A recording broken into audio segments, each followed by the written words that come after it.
Hello, fictional. Welcome to the Fiction Series X. Today we are gonna see, what if Issei was born the grandson of Tannin? Part 2.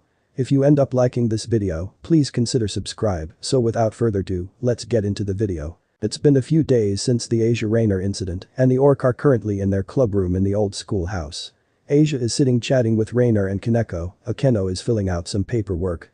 Kiba was currently out on a contract, while Issei had been summoned to the underworld to report on the Vanguard piece's performance so far. Rias on the other hand was staring out of the window at the night sky, her face was full of concern however her eyes reviled red.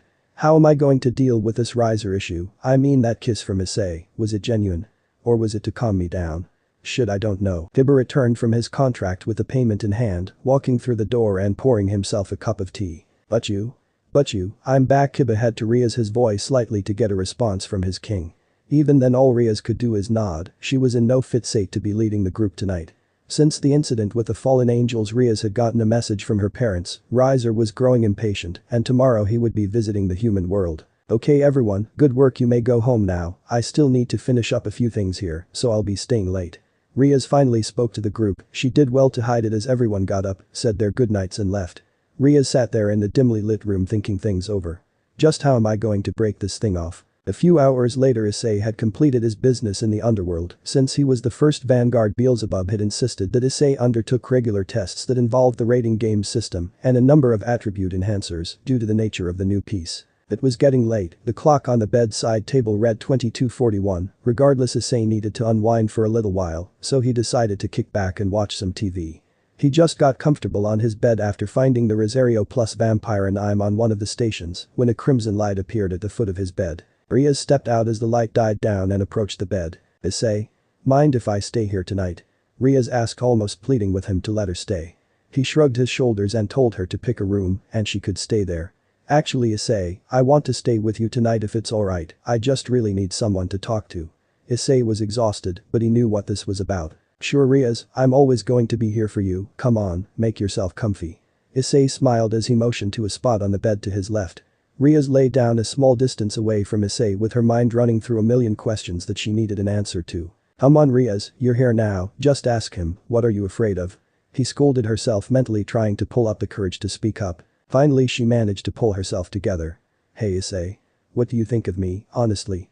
She asked, sliding closer to him and cuddling into his left arm and settling in to watch the anime. To be honest Rias, I adore you, there's no one like you in the world and if it comes to it, I'll make sure I have you to myself. That's if you. Issei trailed off letting Rias decide on how this was going to go. By this time she had turned bright red like her hair, but the low light kept Issei from seeing it. I would want nothing more. She replied after a minute of silence. Issei managed to free his left arm from her grip and wrapped it round her letting her get closer to his body. From here Issei could feel Ria's heart beating, it was faster than what would be normal, but as much as he wouldn't admit it, so was his. In that case how about we knock Riser down a few tiers and show him no one takes my girl away from me? Issei asked in a calming voice, Rias had never heard that tone from him before, it was weird, but at the same time she felt so at peace. The two had stopped paying attention to the show, just as Outer Mocha used her signature catchphrase, as she kicked Jin into oblivion. You know what Issei, nothing would make me happier than to watch you show that bird brain which creature truly is king of the skies. Rias playfully answered him. It relieved Issei to know that Rias was happy lay there beside him. The two shared a passionate kiss before saying their goodnights and cuddling up for the night. Issei found himself in a battle with something, he couldn't see what, but he knew it was dangerous even to him. Just then a fireball came screaming through the clouds towards him, had he not been in his full dragon form, and had he not been as agile as he is, then that shot would have put him to the ground. Fuck. What am I fighting, it can be Riser. Can it? Just as he finished thinking out loud another shot appeared from nowhere, but this time Issei couldn't react in time. As I thought a voice boomed from no given direction, Issei frantically searched for the source of who it belonged to. It would seem my new host is not only a devil, but part dragon too. The voice spoke again with a hint of excite in his tone. Who are you, show yourself. Issei commanded, after being hit by the shot everything had went black, but he could still see himself, and he could still feel himself move. Just as he realized his surroundings were just black, a huge wall of fire erupted form in front of him. Now occupying the dark empty space was a dragon 3 times bigger than Issei was, and he was in his dragon form. I am the heavenly dragon known as Drag, I live within the boosted gear upon your left arm, and it would seem that your human side is just matured enough to be able to speak with me. The dragon introduced himself. Issei froze. He had heard that the Welsh dragon appeared within humans, but he never thought that his human side would attract one of the most powerful dragons in existence. As you are my host, I shall grant you my power and the sacred gear known as boosted gear, although you seem plenty powerful as is. I have never been in a host that is physically a dragon. This should be fun, Drake continued. Issei didn't know what to say. One of the heavenly dragons has chosen him as a host. On top of that, Drake's power was to double the power of the host, or someone the host chose to gift the power to. I shall let you sleep in peace now. Just remember that my powers are yours now. Use it to destroy our enemies and eventually beat the White One. With that, everything went black and Issei slipped into a long peaceful sleep. Issei awoke to Rias lay beside him. He already knew of her inability to sleep while clothed, so it wasn't a surprise that she was nude. He looked at his alarm clock to see that it was about to go off.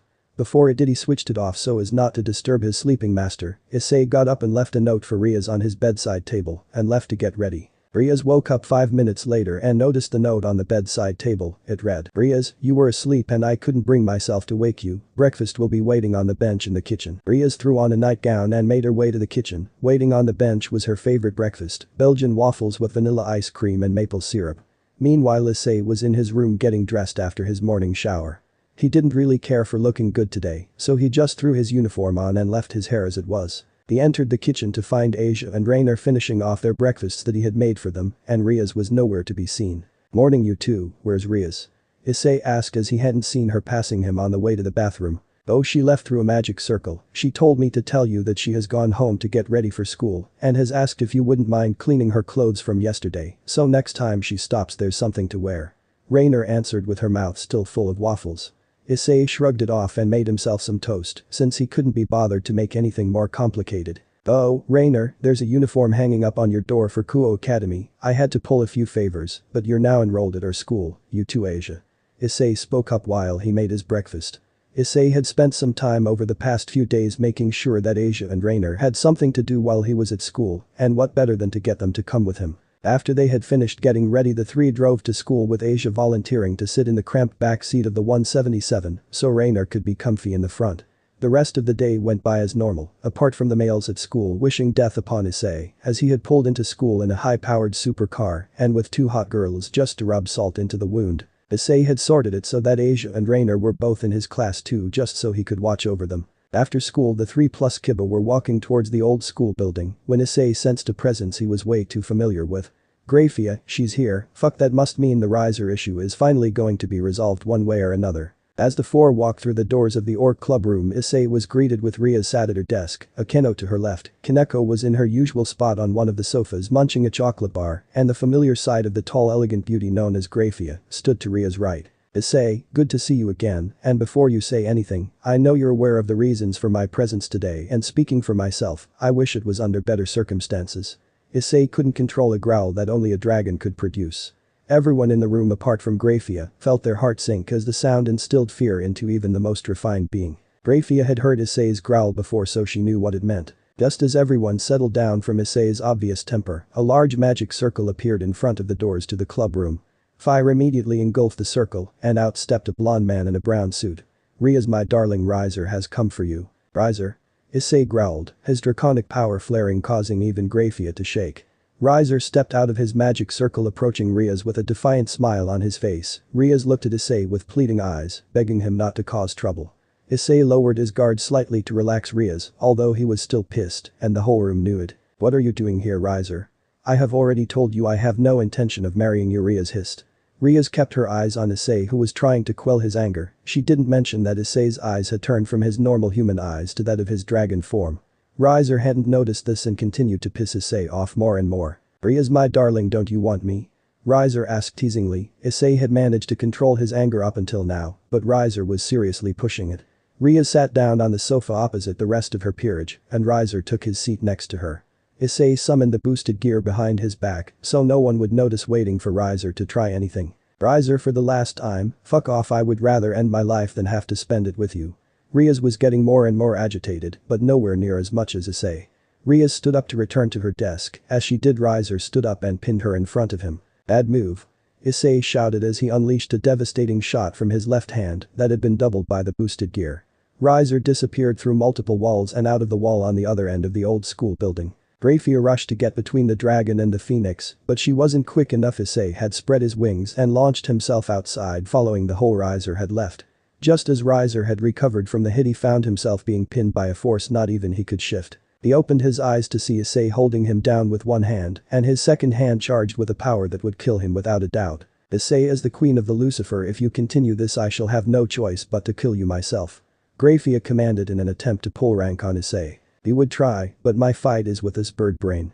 Issei responded to Grafia's threats in a more calm manner than he had used against the stricken Riser. Riser got up and clicked his fingers as 15 figures appeared out of a huge flame. If you wish to fight, then how about we settle this with a rating game? You and your group versus me and mine. Riser smiled defiant even after being put on his ass by Issei no less than 2 minutes ago.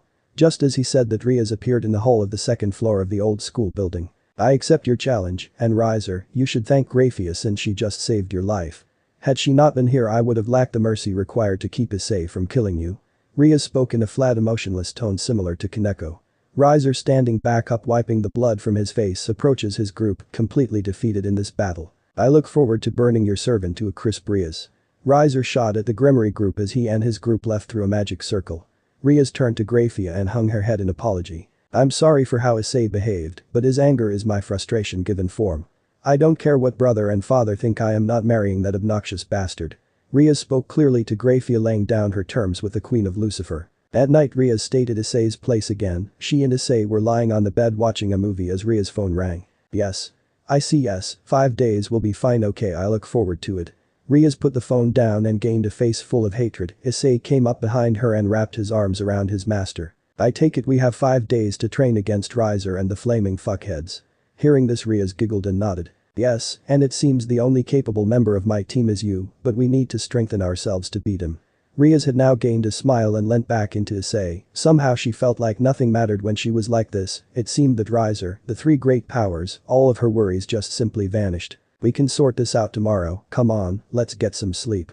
Issei spoke in his usual calming tone, and the two shared a kiss before falling asleep. Okay everyone, welcome to my family's lodge. We will be training here for the next few days for the raiding game against Riser's peerage. Rias said energetically as the group set their gear down in the living room of the huge 20-bedroom mansion. Issei had brought some targets as he knew how he was going to fight the battle against Riser and his peerage. He and Rias had spoken about it and had decided that Issei would be the attacking entity in his dragon form, with Kiba riding on his back, knocking out anyone Issei misses. The plan was to have Issei fly directly for Riser and his base, taking out any of the opposition along the way, and then Issei would have fun with the defenseless Riser. Boom. The target instantly vaporized from a powerful shot from Issei, who was doing his part of the training. He was flying through the valley, destroying targets that had been randomly placed by Rias' familiar. Issei was flying at over 500 miles per hour, ducking and weaving around the high valley walls. The rest of the Grimoire group watched Issei's progress from the mansion, completely silent at how effective Tannin's training was and how powerful Issei could be. After Issei returned, the group agreed that he was as ready as he could be for this fight. From then on, the group practiced tactics, fighting, magic, and worked on knowing the Phoenix peerage from broadcasts of their raiding games from the past. On the final night, Issei was on the roof of the mansion looking up at the sky. He quickly turned to see Rias in her nightgown with glasses and a book. Oh, Issei, I didn't realize anyone was up here, mind if I join? Rias asked, even though Issei would never say no to her.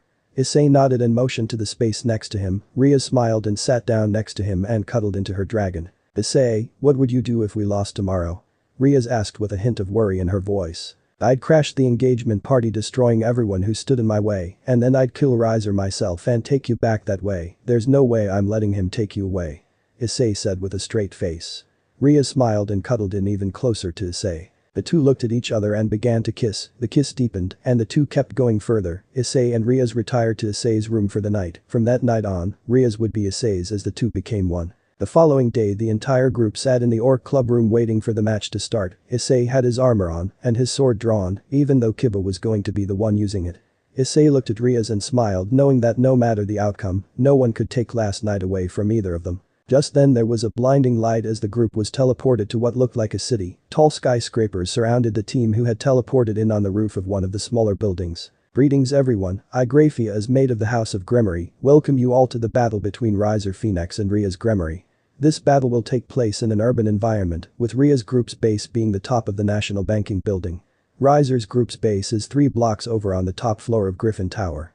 We expect a clean game from both sides, and may the best team win. Match start. Match start. Issei spread his wings and shot up into the sky. As he flew up he disappeared into the clouds. There was a flash of lightning and a roar of thunder, and what reappeared from the clouds was Issei in his dragon form. His dragon form is 20 meters long from nose to tail with deep blood-red scales and black eyes. As he landed he lowered his wing and allowed Rias to climb on. Rias is my master, you are allowed to ride me into battle against any opponent, not just this jumped-up roast turkey. Issei spoke, his voice a lot deeper and more elegant. Rias sat down at the base of his neck, and Issei turned to face the rest of the team. Okay everyone, today is our first battle in the raiding game. Riser believes he has beaten you already. What he doesn't know is we have a dragon on our side, as well as the priestess of thunder, the bearer of twilight healing and sword birth, the unstoppable rook and the light-wielding former fallen angel. The rest of the group stood there with a sense of pride on their faces as their master rode a dragon to deliver her speech. He believes he is the ultimate warrior and assumes you are all weak.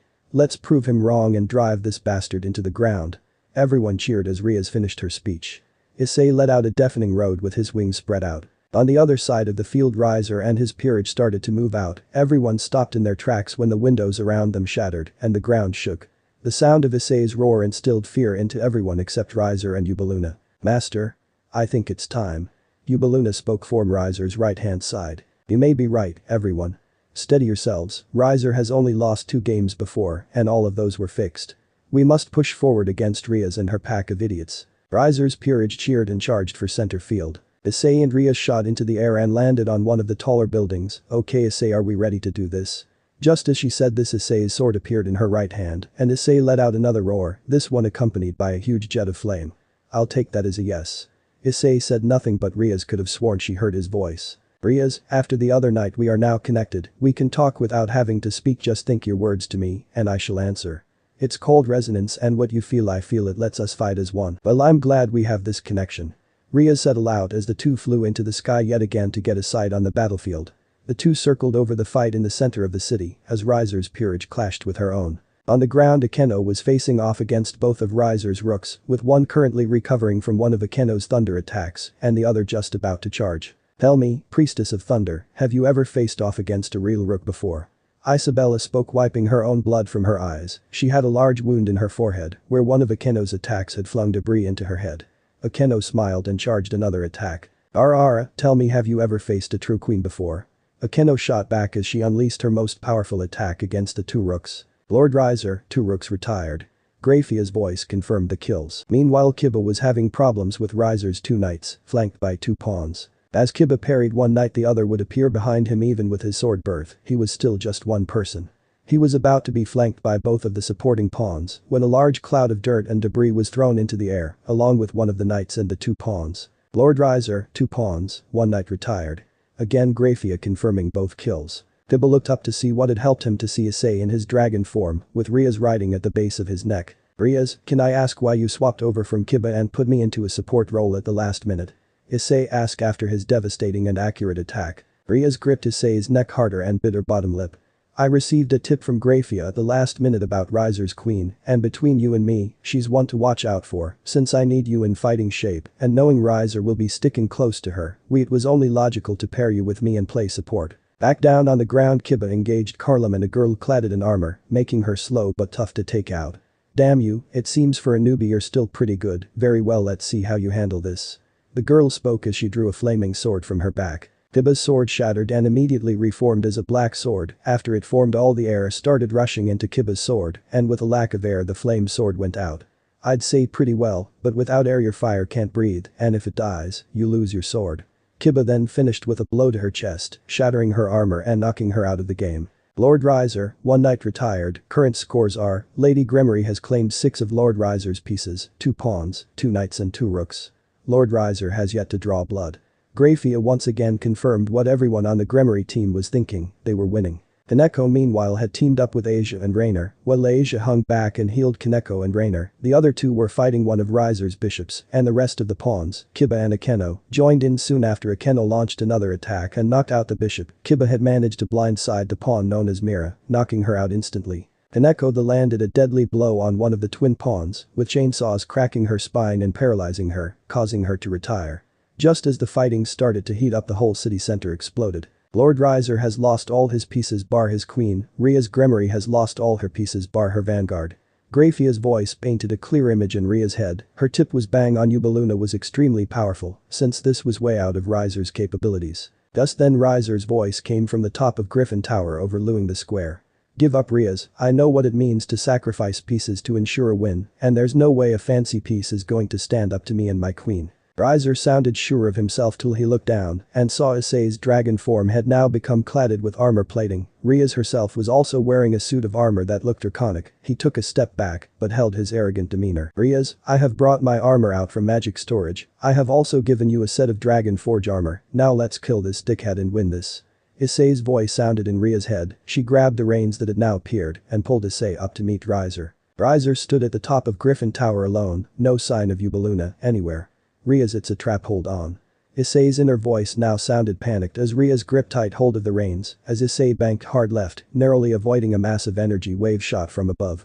Issei's suspicions was now confirmed, there's only one creature that could do that sort of wholesale destruction. The dragon, about the same size as Issei, but with a deep purple shade to her scales, broke through the clouds and scooped Riser off the rooftop. This was now a duel between two dragons and their masters. On one side was Issei, prince of the dragon territory vanguard to Rias Gremory, on the other was Ubeluna, shock-type dragon with her master Riser now at her reins. The two dragons flew down low between the buildings, dodging each other's shots, pulling maneuvers most human fighter jets could never achieve. The pair weaved and looped, attempting to get a shot at the other. Ubeluna managed to get on Issei's tail and fired a shockwave that narrowly missed Rias. Rias, hold on, I'm ending this here, and now Issei had it. The two had been at it for a good 5 minutes, with neither scoring a hit. Issei flung his tail forward, and his scales on his wings extended like air brakes would on modern planes. He nosed up and looped over while still traveling forwards. He fired one shot into Ubeluna's face, causing her major damage. As Issei straightened out his flight, a stray shot from Riser knocked Rias off her spot at the base of Issei's neck. Rias was too badly hurt to fly by herself, so Issei brought his right wing up and dropped his left and swooped down, catching Rias before she hit the ground. Lord Riser, one queen retired. Grafia just confirmed Issei's kill, but without killing Riser, this was meaningless. Riser has stumbled away from where Ubeluna had crash landed and had regenerated back his right arm after the leftover energy from Issei's shot had blown it off. Issei swooped down and grabbed Riser in his claws and began a vertical climb at an impressive speed. As Issei punched through the top of the clouds, the sound of a sonic boom was heard throughout the arena. Issei just went supersonic. Let go of me, why are you bothering taking me this high, dragon? Riser shouted at Issei. Issei just smiled, causing Riser to shake with fear. Your immortal flame keeps me from killing you, but what happens to a flame if it gets too high? Issei had planned to knock out Riser this way. He was going to fly high enough to starve Riser of oxygen, then drop his unconscious body from 36,000 feet. As Issei climbed, Riser's attacks against him became weaker and weaker. A combination of failed attacks and lack of oxygen were taking its toll on the stricken devil. Issei finally felt Riser go limp and opened his claws. Riser's body fell from a height of around 40,000 feet, as it had taken a little longer to starve him of oxygen than Issei had first anticipated. Rias on the ground looked up to see an unconscious Riser falling from above. She drew Issei's sword and lunged upwards, impaling Riser on the dual blades. Riser's body was then enveloped in a blue aura, and when it died, he had gone. Lord Riser retires, Rias Gremory takes the win. Grafia signaled the end of the match, and both Issei and Rias were now enveloped in the same blue aura everyone else had left with. After the match, while Issei and Rias visited their fallen comrades, Issei stepped out of the Gremory room, now back in human form. He went over to a vending machine in the hallway. My liege. A familiar voice sounded from behind him. As he turned, there was Ubeluna stood in her usual attire, fully healed because of her dragon blood. She had come to visit her fallen comrades. Issei smiled and popped his can of coke as he stepped towards the purple-haired dragon. Ubeluna, you did good out there. Your flying was precise and elegant, however you did get too close to me, allowing me to pull that move on you. She nodded and bowed her head. Yes, my uncle wouldn't be very proud of me for that. You see, I was orphaned at a young age. Both my parents died at the hands of exorcists. I was spared because I was out with my uncle at the time. The exorcists killed my father, who was a half-devil half-dragon, and my mother, who was half-human half-devil. My uncle took me in and trained me to fight like a dragon. He died 5 years later, and I began my hunt for the exorcists responsible. I tracked them down to Italy, and when they weren't expecting it, I slaughtered them. Riser found me wandering the underworld 2 years later. He was so sweet and gentile back then. He took me in, and I became his queen, his secret weapon in the raiding games. Ubeluna had a tear in her eye after she had finished. It's okay, you went toe-to-toe with Tannin's grandson and nearly won. I'd call that as damn close to a victory as possible. Your uncle trained you well. Oh, and by the way, you're not the only one with half-blood parents. My mother is half devil half dragon, and my father is half human half devil. Yet here I am, one of the most powerful dragons in existence today. Keep training, and you can unlock a whole new level of power. Trust me. Issei comforted Ubeluna, she thanked him and returned to her job at hand, seeing to the rest of her team. Issei returned to the Gremory room to be met by Sirzic's, Graphia, Beelzebub, Lord and Lady Gremory, Lord and Lady Phoenix and his parents. Lord Phoenix were the first to speak up. Ah, young dragon, we were just congratulating and accepting the disengagement between Riser and Rias here. I believe a congratulations is in order for yourself too. I've seen dragons do battle before, and you have shown me one of the best aerial engagements I've ever seen. Good show. Lord Phoenix finished his praise. Issei, it seems the Vanguard piece is responding nicely to the rating game system. Well done on the win, let's see how well this goes in the future. Beelzebub spoke up with excitement poorly hidden in his voice. Yes, Issei, a very good show indeed. Now if you were to be Ria's next engagement then. Mom? Rias cut off Lady Gremory as she addressed Issei. Yes, good show, and don't mind our little Rias, she's just shy around these things. Dad, you're not helping. Rias then shot at her dad. Relax Rias, they're winding you up. Anyway, congratulations, you've spared my sister from a marriage she never wanted. I myself personally thank you. Sirzich joined in.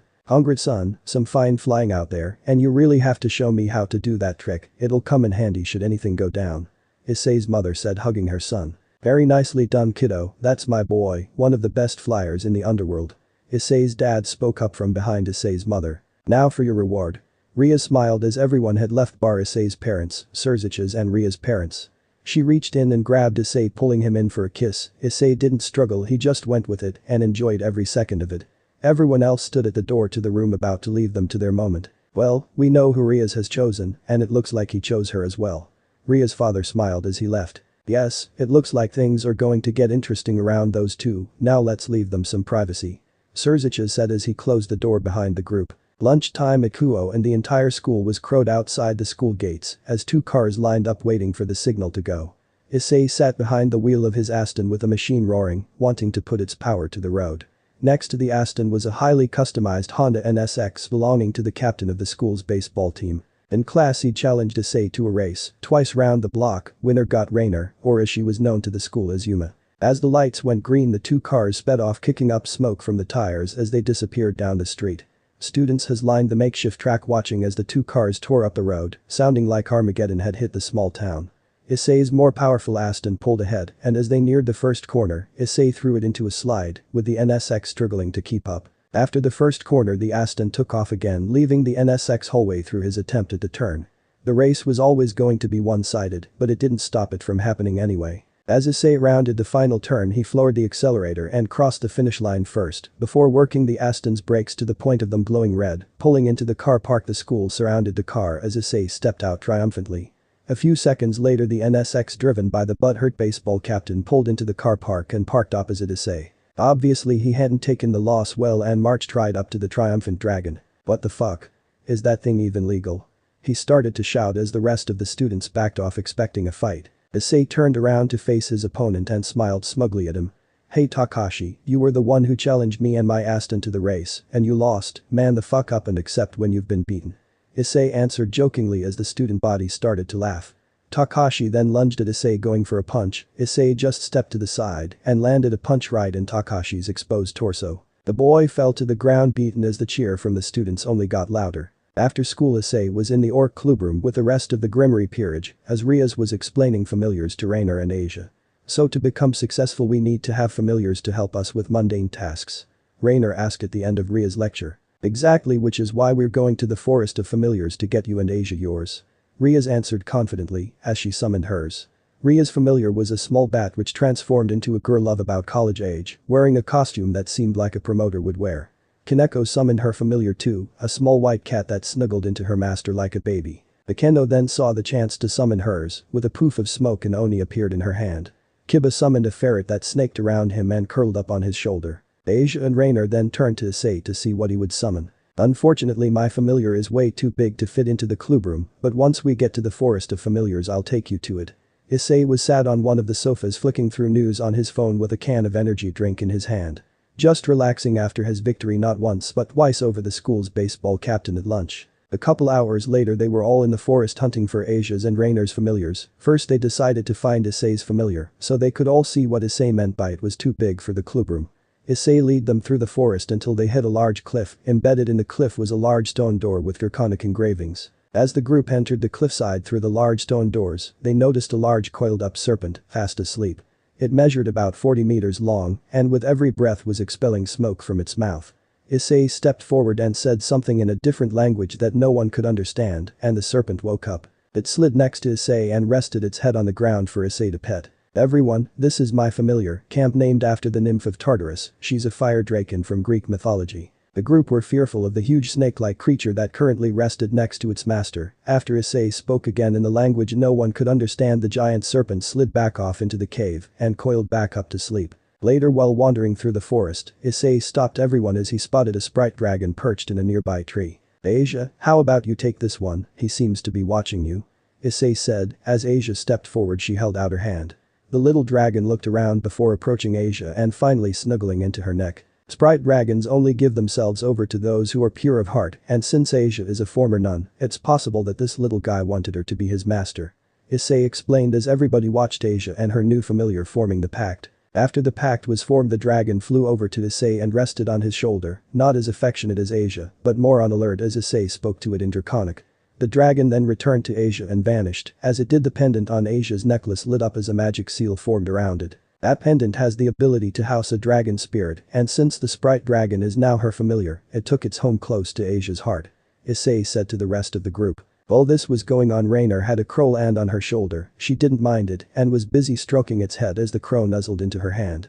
Issei noticed this and walked over to the pair. He looked at how Rainer and the crow were interacting, and from the energy it was giving off, this crow could be useful as a scout. "I think we found Rainer's familiar as well. Pretty fitting for a being whose feathers are as black as the night," Issei said, eyeing up the pair. It didn't take them long to form the pact and return to the club room where an unexpected guest was waiting for them. The Gremory group arrived back at the Orc clubroom to find the student council president sat waiting for them.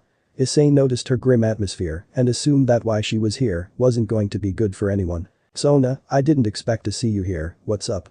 Rias asked in a casual tone, a tone which shattered one. Sona explained why she was there. "Rias, during lunch today I was approached by a pair of exorcists. They weren't after my life or yours, but seemed determined to meet with you. I don't think they'll try anything, but if they do, just remember, both of them had Excalibur fragments, and by the looks of them, they know what they're doing with them as well." Sona explained while handing Rias a note. On it was an address, a time and a date. "But be a trap, think I might tag along and watch from a distance." Issei thought to himself as Sona explained that the exorcists wanted to meet with Rias and Sona alone. Later that night Rias left with Sona from Issei's apartment. About 5 minutes later Issei left from the balcony after suppressing his aura. As he flew over the town, Issei noticed movement along the rooftops near Rias and Sona. Looking closer he noticed Kiba jumping from roof to roof, keeping the two within his sight. Once Rias and Sona entered the building they'd been asked to, Issei landed behind Kiba, who was watching from an adjacent building. "You're out late," Issei spoke, startling Kiba, who turned and slashed with his sword on instinct. Issei just knocked it aside with his boosted gear gauntlet. Kiba immediately dismissed the sword after seeing who it was he nearly cut in two. Kiba turned around and continued watching the meeting. "Hey Issei, you know what Excalibur was, don't you?" Kiba asked seemingly out of nowhere. Issei nodded and took up a spot beside him. "I know enough to stay the fuck away from the business end of it. Normally a holy sword would hurt me, but wouldn't kill me. That thing, and Durandal on the other hand, could put me down hard, and if the wielder is experienced enough, it can put me down permanently." Issei was now watching the meeting taking place. The two exorcists had their hoods up, but Issei could see their weapons. The first was Excalibur destruction on the back of the taller exorcist, and less obvious was Excalibur mimic, which currently had taken the form of a ribbon wrapped around the arm of the shorter exorcist. Both swords posed a threat, but nothing Issei couldn't take care of. "Well, before I became Ria's knight, I was part of a project that aimed to mass-produce Excalibur wielders," Kiba began, as Issei turned to see what he had to say. The project however failed, and as a result all subjects, me included, were to be destroyed. It was a bloodbath, Issei. I was the only one to make it out alive, and even then I was barely alive. Issei continued listening to Kiba's story, as he went on to explain that a combination of both the cold winter's night, as well as the injuries he'd suffered while trying to escape, finally brought him down, only for Rias to turn up and take him in as her knight. Issei would have continued listening if it wasn't for the raised voices coming from the building where the meeting was being held. Someone must have said something to upset Rias since she was the ones getting agitated. The two exorcists took a step back before drawing their swords. Well pretty boy, showtime. Issei said as he summoned his sword and spread his wings. Rias was offended at the thought of her working with fallen angels, and the exorcists in front of her just indirectly accused her of working with them to hide stolen Excalibur fragments in the town. Just as the two exorcists drew their swords, a window to her left shattered, and before she could even blink, Issei and Kiba were both stood in between the two high-class devils and the exorcists. Issei had his dragon wings extended and was no longer hiding his power as he tried to scare the exorcists into submission. I suggest you back the fuck down before I personally destroy you both and your Excalibur fragments. Issei, although sounding calm, laced his words with enough hatred to get his point across. In defeat, the two exorcists put their weapons away and backed down, as did Issei and Kiba. Rias looked at Issei with a look that said both you're in deep shit when we get home, but also said I'm glad you're here. Issei stood silent for the rest of the meeting, listening to how the fallen angel known as Kakabiel had pulled off a plan to steal Excalibur fragments for an unknown purpose and had been reported in the Kuo area. After the two had finished their explanation on the situation, Rias and Sona both agreed to stay out of the matter, and with that the meeting was over. On returning home, Rias turned to Issei and brought her hand laced with demonic energy across his face. Do you have any idea what could have happened if that had went south? Rias asked Issei, who just stood there shocked. If those two had decided to take you on, and they might have given their equipment, we could have been plunged straight back into full-scale war. Rias was clearly pissed, so Issei just lowered his head, trying to think of a way to make it up to her. Rias then became gentle again and lifted Issei's head up. Once Issei was looking at her, she wrapped her arms around him and kissed him. If you hadn't been there and they had panicked and attacked us, I don't think either Sona or myself would still be alive right now, so thank you. Rias stood there with Issei for a minute before they both left for Issei's room. End of the part 2. So how was this story? I hope you like it. And if you like it, share this story with your friends and like the video too. And don't forget to subscribe our channel for daily awesome fanfiction. Okay, it's time for me to go. Bye bye.